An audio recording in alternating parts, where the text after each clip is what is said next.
How the fuck's it going, everyone? Back today with another video. Today I'm back with yet another video idea, I guess. This isn't actually my idea, as I'll explain in a second, but this I've been wanting to do for a long ass time. This is actually a sort of response video to Melanie Loves Death Metal. I'm sure you know her by now. If you know this channel, you probably watch her as well. Great channel. If you don't know her, please go and check her channel out, because she's always showing fantastic stuff. Very good with words and descriptions and things like that. So if you have to killer recommendations, go over there and you kind of know what you're getting with the title that she's gone for. This is going to be 5 albums I wish to be buried with, specifically metal albums, that is, as well. So Melanie, because her channel is mainly centered around death metal, she decided to restrict herself to kind of metal other than death metal, but I have not gone with such restrictions. I've just gone metal in general. Picking 5 wasn't as bad as I thought it was going to be, to be honest, because I've got a few staples here that are just constantly being spun. When I don't know what to listen to, I'll throw these records on. So yeah, without further ado, I'm just going to get straight into this shit. So yeah, 5 albums that, I mean, as long as I can get a record player into my coffin, then we'll be alright. Otherwise, I'll wake up and be like, fuck, I've got the records, not the player. But yeah, hypothetically, shit that I want to be buried with. First of all, though, what's going on in the background? I spin this one all the time in the background, so I'm not going to talk too much about it. This is Trance of Death by Venenum. This was their debut album and only full-length album so far. I don't know what this band's doing nowadays, to be honest. I'm hoping we'll get a follow-up to this one. But this is really cool, like almost cosmic sort of blackened death metal out of Germany. Very, very good. If you like that kind of atmospheric stuff that kind of bands like Blood Incantation are doing at the minute, just you don't get any Pink Floyd on this thing, then you will really dig this. Go and check that out. Venenum, Trance of Death. I do love that cover as well with the eye. Awesome stuff. But yeah, go and check that out.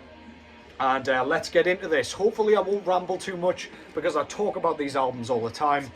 But my first pick, this is in no particular order, by the way, is this one. This was one of the 2 that I very first thought of when I was thinking up albums for this vid. This is Mgła out of Poland with Exercises in Futility. This was their 3rd album from 2015. Based out of Poland, this was kind of where they came into their own in terms of sound and style. First 2 albums are more on the sort of, I don't want to say generic, but more on the kind of traditional black metal style, or sound, or spectrum, whatever, I don't know. I started the sentence and then fucked it halfway through. But yeah, with Hearts Toward None, started moving towards this a bit more. On this one, they embrace the darkness, the dissonance, the nihilism. It's spectacular.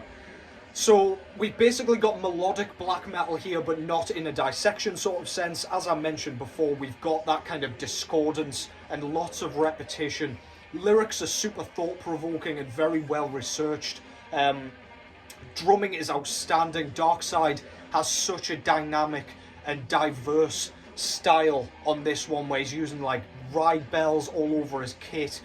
He's keeping things simple in terms of like just the general backbeat, but yeah, he adds tons of flair to this thing. The bass is really cool, but there's just an aura of like claustrophobia about this one that I just love. It scratches that itch for me. This is the only dissonance I need in my coffin. But yeah, I love this thing. It is so, so good. It's an album that has just stuck with me ever since I heard it. I know it's a fairly recent one, but it had to be in there. That's Mgła with Exercises in Futility to kick things off. You could have bet your mortgage, your house, and everything you own, your children, everything, on this turning up in here. No surprises whatsoever. My second pick for this one is Death's Leprosy. My favourite album of all time. Always say it, you all know it. Second album from 1988. This is Death's masterpiece for me. I do love Scream Bloody Gore as well, don't get me wrong. Could arguably be a toss-up, but I will always pick Leprosy. This is super catchy, a little bit cleaned up, just straight kind of death metal with those thrashy influences. You don't really need me to describe why this thing's so great, to be honest. But for me, the songwriting is just so memorable. It was the first Death album I heard. The solos and lead work on here are outstanding without going into that proggy stuff. Chuck's vocals are astonishing on this. Some of the screeches and screams just sound so demented, and I just love them, man. Yeah, it's just catchiness for days. You all know it. Leprosy by Death. Tried my utmost to not ramble about that one. Next up, my only kind of black metal pick here. That's a lie, I started with a black metal pick. Good shit. Forgotten already.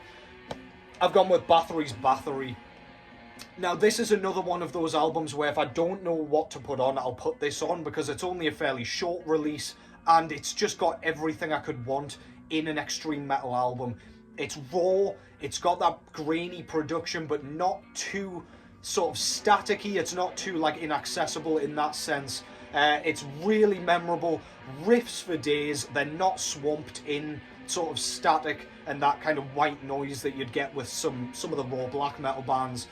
The vocals are spectacular. I love Quorthon's vocal delivery on this one with the super nasally like screech, which sounds awesome. But yeah, the songwriting here is astonishing. Tracks like Necromancy, we've got The Reaper, Hades, Raise the Dead, tracks for days. Every track on here is worth a mention, to be honest, but the whole thing is just a treat from beginning to end, and it never gets old. It simply does not get old, which is an essential for if I'm going to be kind of in my coffin for eternity with a few albums. This one absolutely, has to be in there and mentioned. Fantastic stuff. Bathory Bathory from 1984.